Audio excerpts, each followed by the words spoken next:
Assalamualaikum warahmatullahi wabarakatuh. Saya Firda Nazila dengan NIM 215030700111009. Di sini saya akan menjelaskan mengenai manajemen rekor, fungsi atau nilai dan prinsip dari manajemen rekor atau arsip dinamis.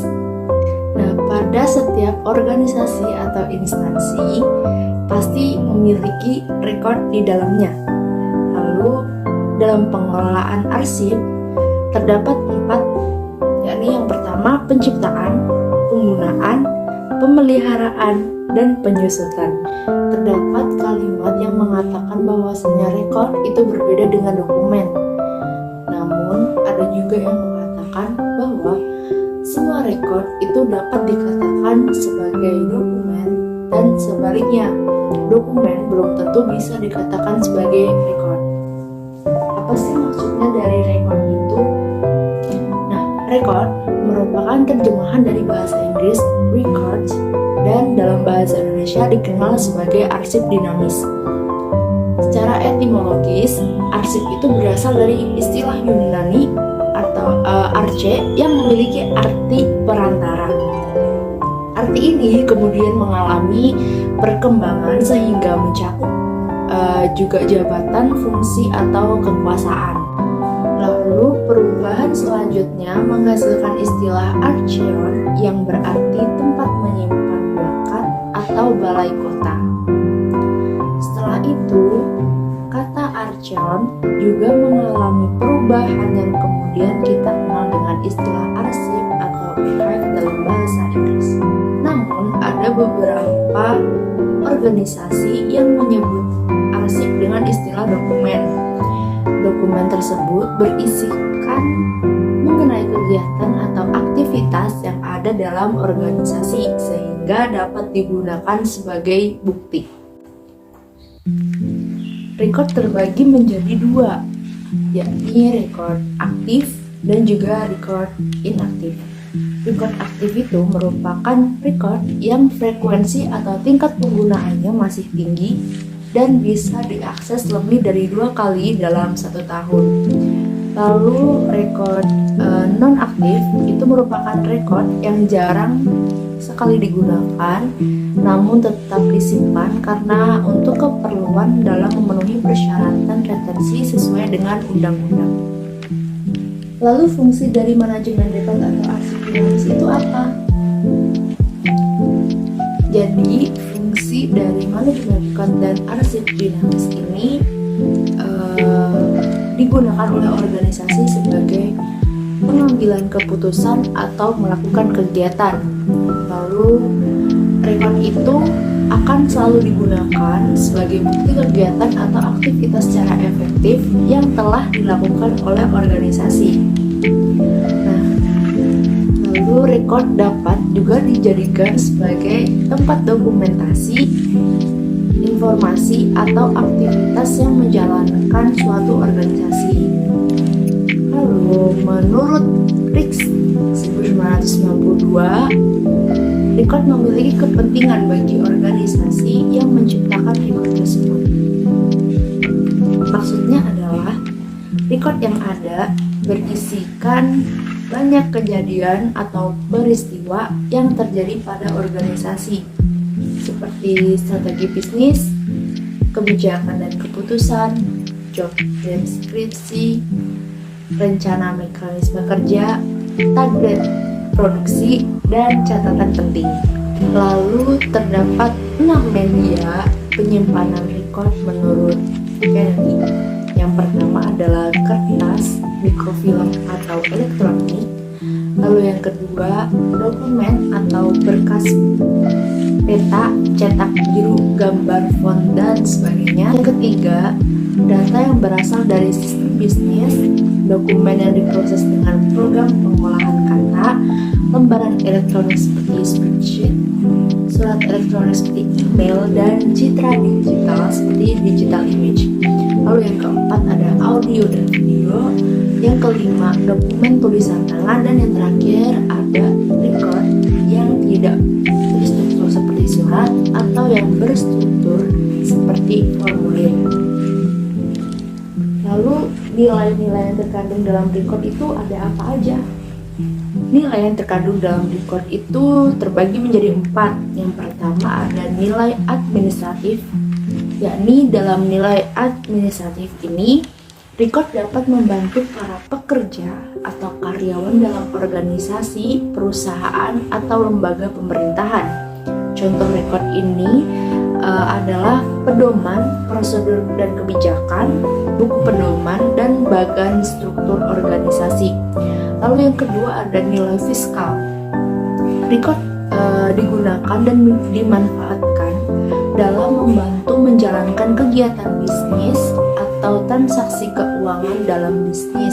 Selain itu juga, record dengan nilai fiskal dapat menjadi tempat dokumentasi dana dalam permasalahan perpajakan dalam organisasi tersebut. Lalu contohnya termasuk pembayaran pajak, catatan transaksi keuangan seperti perintah pembelian dan penjualan, lalu surat tagihan, neraca, dan laporan laba rugi. Lalu yang ketiga ada nilai hukum.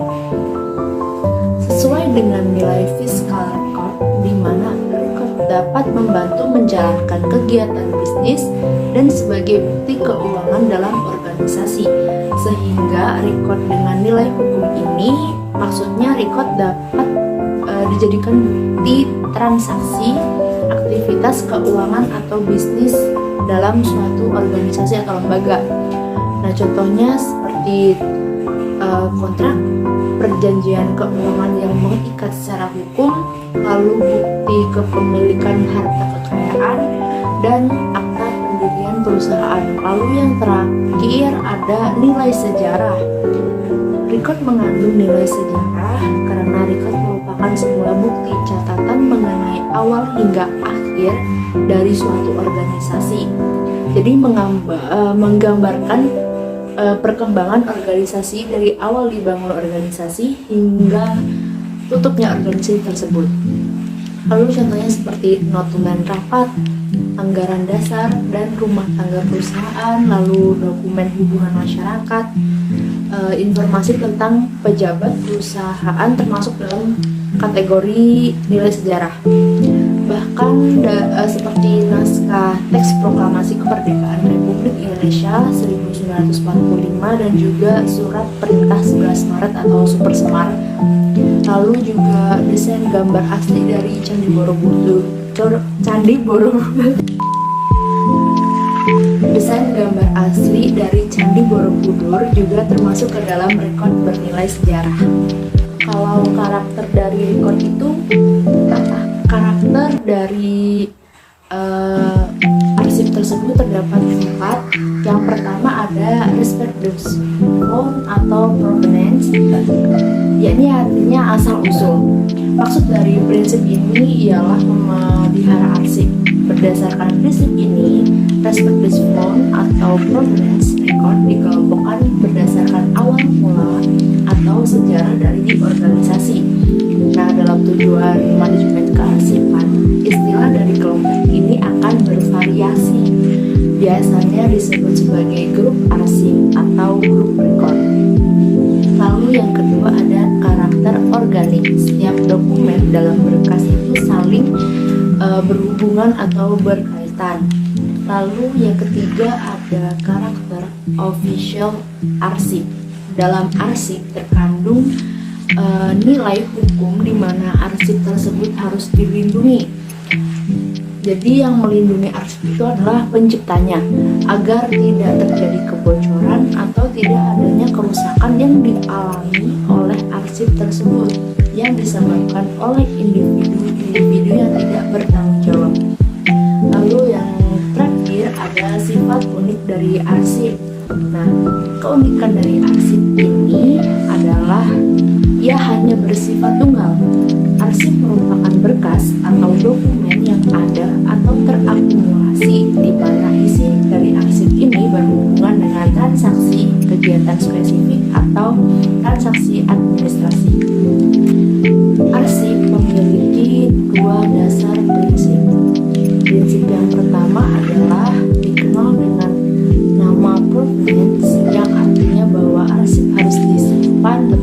sumber arsip. Prinsip provenance berasal dari Prancis, yaitu respect for les fonds. Menggunakan istilah dalam bahasa Indonesia adalah prinsip asal-usul, yang artinya sumber pencipta arsip. Prinsip dasar yang kedua adalah original order atau prinsip aturan asli. Pemeliharaan dan pengaturan arsip sesuai dengan sifat-sifat dan prinsip-prinsip ini. Yang pertama, memberikan penyediaan bahan bukti tentang sifat penciptanya. Lalu yang kedua, menyimpan nilai-nilai akibat dari karakter organiknya. Yang ketiga, menyediakan bahan bukti tentang bagaimana dan mengapa arsip-arsip tersebut diciptakan dan digunakan. Lalu yang keempat, melindungi integritas arsipnya. Dan yang terakhir, memudahkan untuk mengatur arsipnya, mendeskripsikan dan mengadministrasi secara efektif dan juga efisien. Sekian dari saya. Apabila terdapat kesalahan kata, saya mohon maaf. Wassalamualaikum warahmatullahi wabarakatuh.